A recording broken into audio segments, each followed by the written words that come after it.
excellent. Ed Catmull is the former president of Pixar and Disney Animation Studios, and he tells of a really interesting story about a conference table where the Pixar team would gather at the Pixar headquarters, where they would plan and write and discuss all of the various projects that they were working on at Pixar. And the unique thing about this table was that it had been picked out and designed by a designer chosen by the one and only Steve Jobs himself. Ed would describe the table as an elegant, beautiful, well-crafted table. He said it was sort of long and skinny like you would see in the movies. The type of table where one person would sit at one end and another person would sit at the other, and they would yell at each other from one end to the other because it was hard to hear across this really long table. And he said it was like as if it was elegant so much that they would be like a fancy candelabra seated in the middle of the table, just something like you would see out of a movie, just beautiful and elegant, well crafted, and very nice. And he said, although it was beautiful to look at, he said he had grown to absolutely hate this table. Because for over 14 years, as they would hold all of their regular meetings with about 30 of the other people on the team sitting at this table, two long lines, he said, on each side.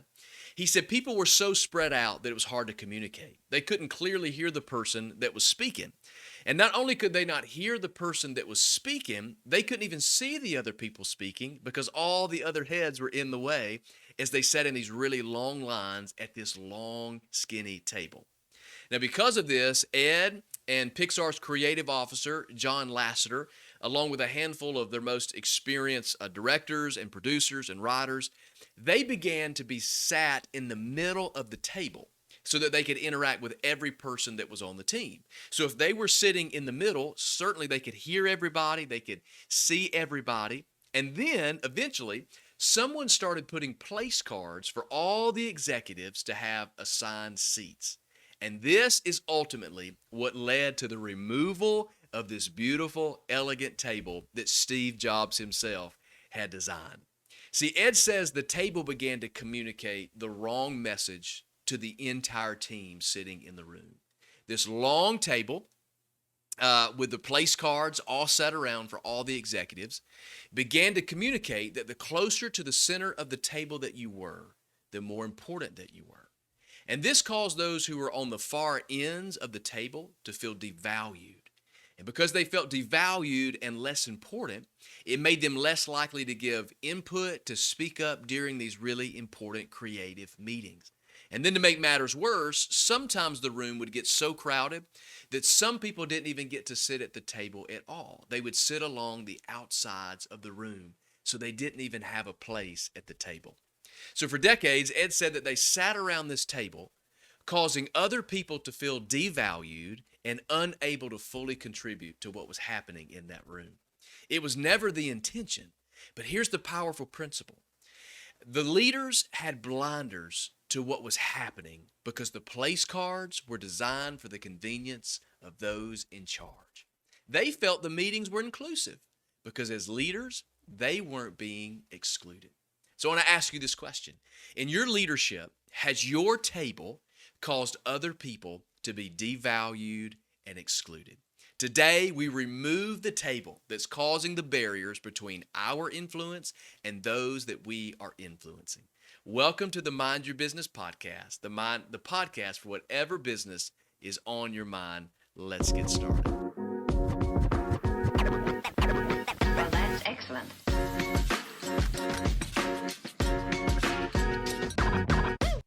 Well, thank you so much for joining me for another episode of the Mind Your Business podcast.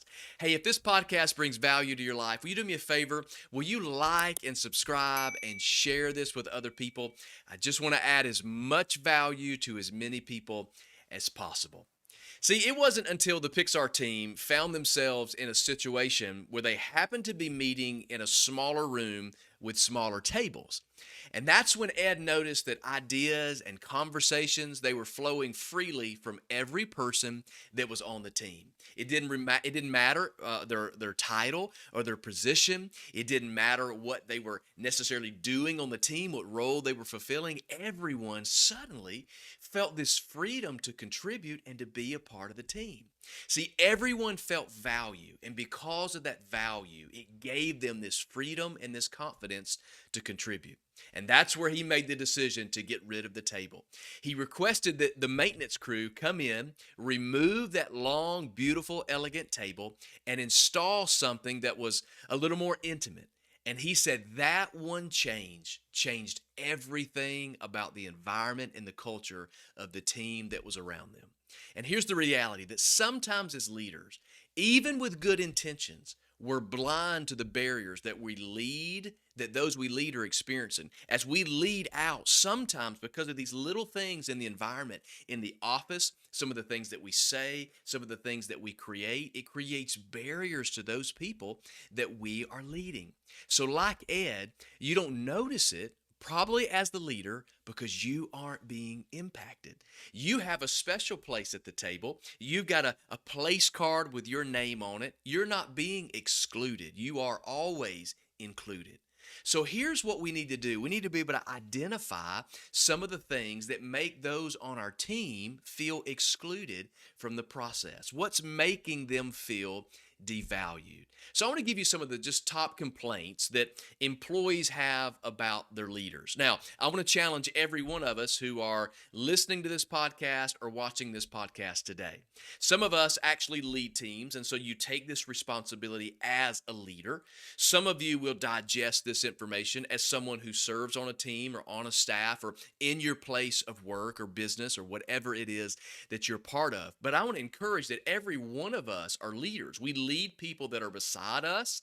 We lead our co-workers, we lead our friends and our family. And as we all grow as leaders, these things will be helpful to us all. So what do people complain about in the workplace? One thing they say about their leaders is that their leaders have no empathy. They say they don't feel that you care about them. In other words, maybe you see them as just a means to an end. You see them as someone who clocks in, clocks out. They have a role to play. They've been hired to do a job, and that's what you anticipate the contribution out of that person. But you don't take time with them. They don't feel like you genuinely care about them as a person. Another thing they say is they don't like it when they are micromanaged. When people are micromanaged, they don't feel empowered. They don't feel trusted. They don't feel like the very job that they've been hired to do, that they have been given the freedom and they have been given the control to do what they're gifted to do, what they're educated to do, and ultimately what trust was placed in them by hiring them and giving them the ability to do it. Don't micromanage and stand over them because people don't like it. Another thing they don't like about the environments that they're in and the leaders that they have is when a leader is unprofessional. And they'll say the number one thing about someone being unprofessional in the workplace, especially from leadership, is when they're inappropriate. When they talk inappropriate, when they have inappropriate jokes, when they ask inappropriate questions, when they act inappropriate in a certain way. They don't like that. They want us to be professional. They want you to take your job seriously. As a professional, take what's happening in the office as work. Take it as serious business. Another thing they say is poor communication. They don't like a leader that is a poor communicator, meaning they don't provide feedback, they don't help give them constructive criticism, they don't try to educate them, they don't try to equip them, they don't try to empower them. They want somebody who walks in with a clear message. We all know what we're doing, we all know why we're doing it. It's coming from our leader. They're well prepared so they can communicate in a proper way. Which another thing people say is when the leader is unprepared. They don't like it when you walk into a meeting and they can tell that you barely put everything together, that you barely know what's going on inside of that office or on that job site in the environment that you're in, yet we anticipate everyone who serves on the team to be well prepared and do everything that they've been hired to do. Another thing they would say is a leader who's unapproachable. They want a leader that they can walk up to and they can give feedback to, that they can ask questions from, that they can ask for constructive criticism from. They want a leader that's approachable. Then when everything is not clear and they don't fully understand, they feel like they have the ability and the confidence to come to you and that you're on their team. They want you to be humble. Don't be arrogant. See, arrogance makes somebody unapproachable. Arrogance means that you take credit for things that you didn't do. It means you're not a team player. And when we do that, the team that we lead, they are watching. And another big one is this that goes along with that when they're wanting us to have humility, to be approachable, is one of the complaints that people are saying right now about the leaders on the job is when a leader doesn't celebrate the team. When a leader can't look across the team and a group collaboration and say, we all did this together. Thank you for what you contributed. Thank you for making this project great. Thank you for hitting those deadlines. Thank you for increasing our bottom line. Thank you that the revenue was up this quarter. Thank you for good marks in our customer service. Thank you for all the stars that we're getting on our Google reviews. Thank you for showing up on time. Thank you for putting in the extra hours. Celebrate other people because they recognize it and they know it when they're not celebrated. Now, I would be willing to bet that as I provide this input from what other employees are saying in the marketplace, you're probably wondering if any of these things describe you. Now, if you're honest with yourself, you probably have a little gut feeling about the ones that do. You probably already know what people are thinking. But I want to encourage you one more time, and I say this often, especially on this podcast, that the most accurate way to know is to ask the people that you lead.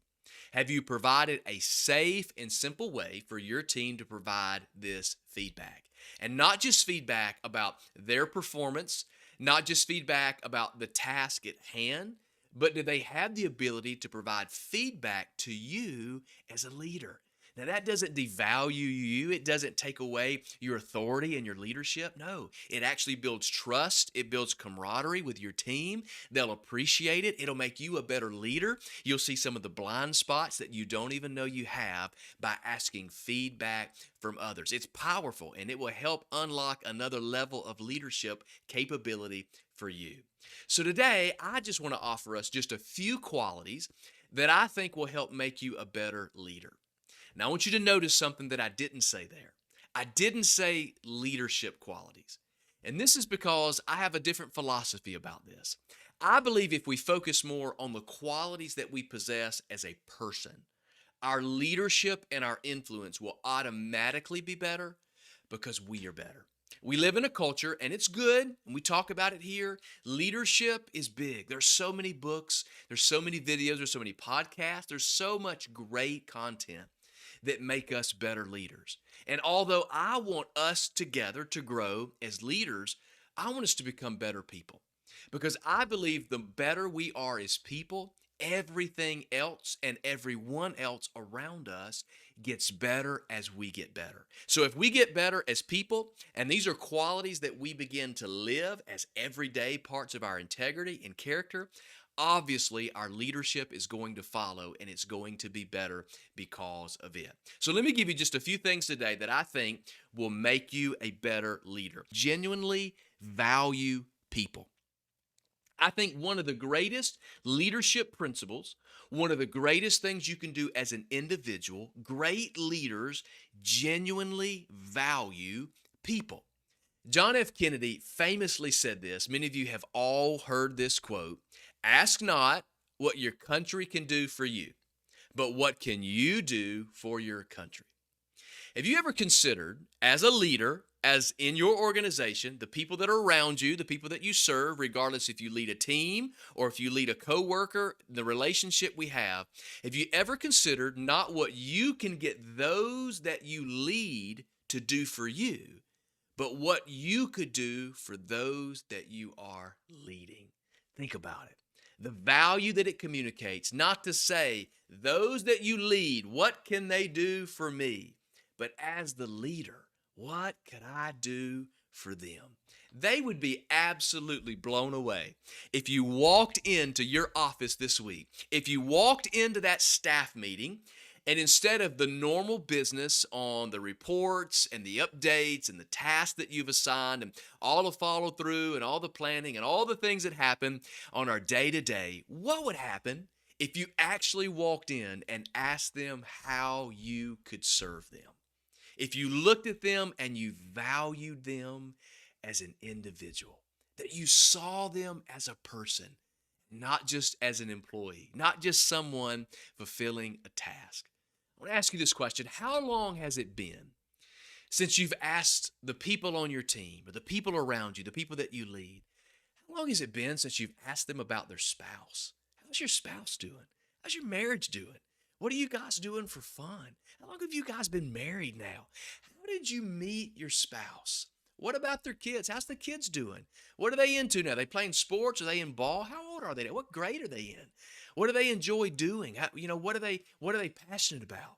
If you ask a parent about their kids, they're going to come alive because the kids are the things that they're most interested in and where they're spending all of their time. If you got individual with every person and you value them as a person, what if you said, hey, what areas of your life could I help you in? Where are you struggling? Aren't you caring for some sick parents? Or how is that going? How are you doing caring for your parents? I mean, all the different things that people are going through. You see, people trust and they're loyal to those who truly care about them. So I encourage you to care about people, not for what they can do, but for who they are. Genuinely value people. It will change the culture of the environment that you lead. It will change the people that you lead. And I can promise you, as a leader, it will change you. The second thing that I would encourage you that I think is important is great leaders know how to listen. Great leaders listen. This is so important. Great leaders are great listeners. We often hear that leaders are readers. Well, I say leaders are listeners. Just because you are the leader, it does not mean that you have to be the one to talk all of the time. Now, I know that's hard. I know that we think we have to have all the information. I think we have to have the right words, and we have to be able to direct, and we have to be able to delegate and do all of these things, and all of that matters. But just because you're the leader, you don't have to talk all of the time. The reality is you learn more when you listen than when you talk. And when you genuinely listen and you show interest in what other people are saying, genuine interest in what the other person has to say, it makes them feel both valued and respected. And when people feel that you genuinely care about them and you listen to them, they're going to share their needs. They're going to share their concerns. They're going to share the desires of their life, both personally and professionally. And this ultimately is going to help you to understand the people that you lead better. You're going to understand why they're in a bad mood. You're going to understand why they're excited about work. You're going to understand what fires them up or what discourages them. It's going to help you to understand them better when you get into their life and you begin to listen. It's going to help you to connect with them better because they're going to know that you're interested, because you really value them, because you're listening to them. And then you're going to be able to serve them better. You're going to be able to lead them better. It's going to make you a better leader simply because you listen. You can change the entire company culture by simply listening to those around you. If you want to know what's broken in your organization, just listen. There's people talking about it. They're already communicating it. Maybe you just haven't slowed down long enough to listen. If you're wondering, hey, what's working? Why do we have this momentum all of a sudden? What's changed around here? Well, I promise you, if you begin to listen, you'll find that out very quickly. They are talking about it, and they will communicate it to you. Here's another thing that great leaders do that I think is helpful. It's who we are as people. Great leaders are humble. And I really believe this. Great leaders are humble. I think this is so key. Because see, power and position, it has a way of pumping you up with pride. And just because you have a degree, and I want you to listen to me in this, and I'll challenge you a little bit. Just because you have a degree and you can delegate, it does not mean that you have the ability to dream it. It doesn't mean you have the ability to design it, to build it, or to deliver it, or to service it. And just because you may be able to dream it, design it, build it, deliver it, or service it. It does not mean that you can delegate, facilitate, manage, or maintain, or even lead other people. So, what am I trying to say by this? Humility makes you realize that regardless of your position, it takes all of us working together. No one can do it by themselves. And a great leader is humble. I love what Jesus said, the greatest leader. He said the first would be last and the last would be first. This incredible mark of humility. You see, I recently had a conversation with a senior level leader at a production plant. And we began discussing someone that we mutually knew that had worked at this same plant, one who was an engineer. Now, this senior leader expressed frustrations with the engineers. As soon as I said this gentleman's name and that he was an engineer potentially at his plant, he began to express these frustrations because this is what he said. He believed that the engineers knew things would work on paper because they had laid it all out. They understood it mathematically, why it would work on paper. He said, but oftentimes in practice, it was very, very different. It did not actually go in the real world in practice the way that it looked on paper. And so for them, this created frustrations. It created these frustrations because the engineers thought they knew what was going on. They had a different perspective, and it created this problem. There was a little bit of tension between the two of them. And for every person involved, they were all frustrated, the engineers and those at the plant, because they each believed that they knew better than the other. Now, this is the principle. Humility listens to the ideas of other people. It takes those working in the plant, and it takes those designing and putting things together behind the scenes. And that's the beauty of humility. Humility openly communicates with other people. Humility learns from other people. Humility understands and knows it didn't find success on its own, and it gives credit to the team. As a leader, we need to humble ourselves, because that humility will allow you to walk alongside people even though you're leading them. Even as the leader, you need to be able to walk along beside your team. Be humble. People are attracted to humility. Another one that I'll give you, and I think this is important, great leaders, they say thank you. Great leaders say thank you. I want you just to practice it with me. Let's take a moment right where you are, whatever you're doing, practice with me. Here we go. 1, 2, 3. Thank you. Try it again. 1, 2, 3. Thank you. Some leaders believe that thank you isn't necessary because it's the job of those that you lead to do what they do. You see no reason to say thank you because, after all, isn't that what we pay you for? Some won't say thank you because they think that the paycheck is thanks enough.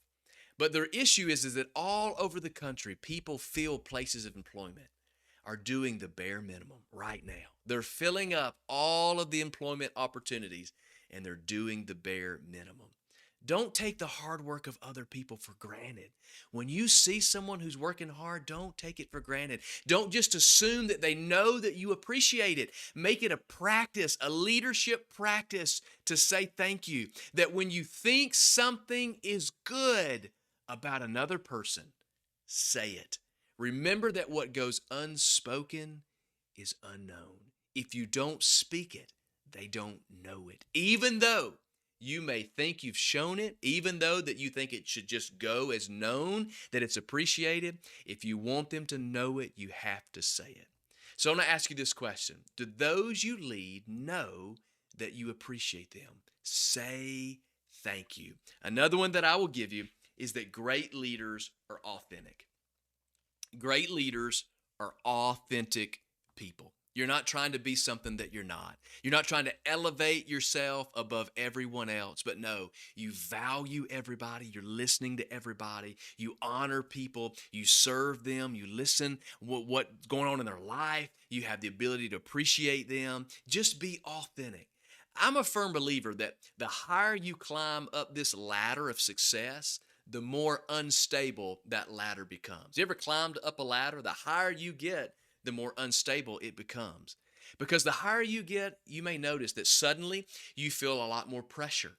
You feel pressure to look a certain way, to talk a certain way, to dress a certain way, maybe to drive a certain car or live in a certain neighborhood in a certain type of home. I mean, you get the point. You start to feel this external pressure. And somewhere on the climb from the bottom to the top, you forgot about who you are. And maybe you can't see it, but those that you lead, they certainly can. Be true to yourself. People will respect you for it. An authentic person, they're more relatable, they're more trustworthy, and they're simply more likable. Remember, being who you are is what got you to where you are. The person that you are is what got you to where you are. Authenticity lets others know that you're human. And when you allow yourself to be human and make mistakes and then to grow, it gives permission and freedom for your team to have the freedom to do the exact same thing. So today, maybe it's time to remove the placeholders and the seat reservations. Maybe it's time to remove the table altogether. So here's my challenge. Don't just focus on being a better leader. Focus on being a better person. The better you are as a person, the better leader that you will become. Now, I would love to help you become a better leader. Did you know that I can help your organization, that I can help you, and we can begin the process by you simply clicking the link right there in the show notes to schedule a free 15-minute personal consultation with me just to see how I can partner with you to add value to your organization. Man, I'm having a blast growing and getting better with you, and I just want to remind you that if this is adding any kind of value to you, will you take a moment just to like, subscribe, and share this? Leave a review somewhere on a podcast site or on YouTube. This really does help us to ensure that we can reach as many people as possible. So I want to say thanks again for being a part of the Mind Your Business podcast, the podcast for whatever business is on your mind. So go, do your part, bring meaning back to the marketplace, and we'll see you next time.